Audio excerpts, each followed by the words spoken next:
Nze Kato Joseph webuziranjovu mwana nzalo yebuziranjovu kwekyalo kyange kwenkulidde kwenzaliddwa.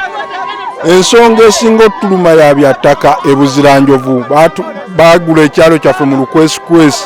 Ensonga eyo ennuma nnyo okulaba ng'abantu abazoobuza omuzungu ajja n'atwemolerako obwemolezi n'atugobaganya mu nsi yaffe. Ekyo kindeetedde okuvaayo ne ssentebe wange okuba nga anafuye era muzungu ng'oyo yamunafuya.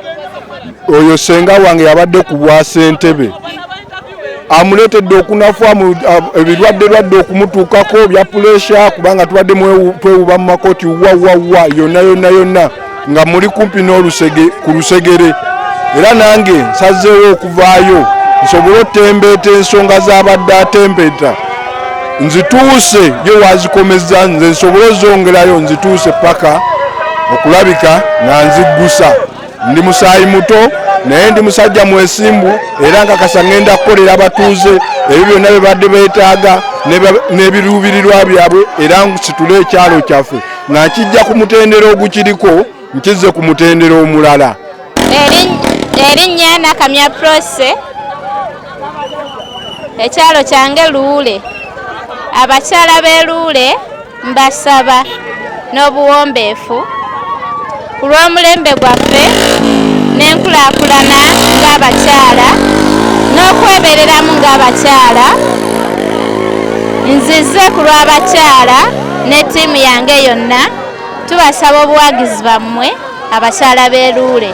Nsaba mutuwagire mubeere mabega waffe tukolere wamu ng'abakyala tujje obusosoze mu bakyala tusobole okwekulaakulanya. Nnya Kaketo Fred Lukomwa nga nze chairperson w'entale kyeyo LC1 ekisangibwa mu luka gw'ekyetume. Maliza okwewandiisa era kati ngenda kutandika kola campaign kuba kati wali mateeka gabadde tekanzikiriza naye kati ngenda tutandika okukola campaign era tegenda kumenya lusozi si lw'amaanyi kubanga bannange benze nabo banafu ngenda kubawangula kuba ekyokusooka abantu mbakoledde abantu basiimye basiimu sirina nnyo. Erinnya lyange nze Kawesa Faizo ndi mutuuze w'ekyalo Bumbajja LC1 ng'ekyo kisangibwa mu luka gw'Ekiyoola Eggombolola Nakisunga mu disitulikiti eno ey'Emukono ate nga kisangibwa mu Uganda.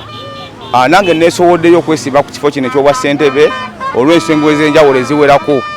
Ngenza okutunuulira ng'ekitundu kyange kirina ebikibulamu biyitirivu okugeza abaana tebasoma, abaana baba nnyo ku masomero nga tebasomye naye ng'obuzibu buli kuffe bakulembeze tetusomeseza bantu. Lwaki tusomesa abaana? Mizigaso ki egiba mu kusomesa abaana? Ensonga endala endeese ensonga y'obubbi ku kitundu. Nzize nga ndi mumalirivu nnyo okukola constitution y'ekitundu oba ssemateeka w'ekitundu. Njagala nteekewo nti senga omuntu akwatibwa nga bbye abatuuze bo bambuulire ekibali kimukolebwako tusobole okukendeeza ku bubbi mu kitundu. Then ensonga endala eyinza okuba nga endeese eyo ya nnono.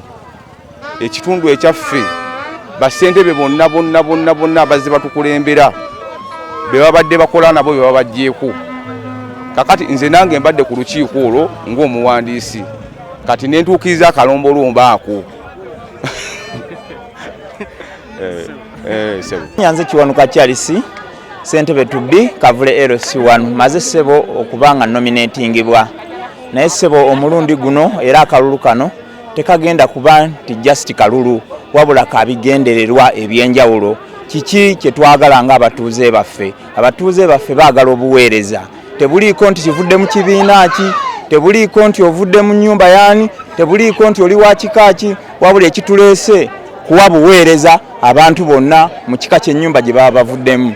oba ya nuupu oba NRM wabula tuzze kuweereza obuweereza bwa gavumenti obadde tebutuuka ku byalo byaffe olwaba.